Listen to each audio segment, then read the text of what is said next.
আমার এই দেশটি ভালো নেই, বিচার নেই, আইনের শাসন নেই। আজকে আমরা ভবন ক্ষতির হিসাব করি, আজকে আমরা মেট্রো রেলের ক্ষতির হিসাব করি। অবশ্যই করতে হবে।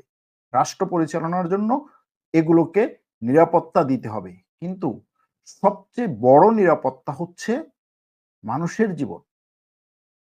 আর যদি সেই ক্ষতির কথাই হিসেব করা হয়, তাহলে রাষ্ট্রের সিদ্ধান্তের, সরকারের সিদ্ধান্তে যে ক্ষতি হয়েছে, সেই ক্ষতির হিসাব কে দিবে?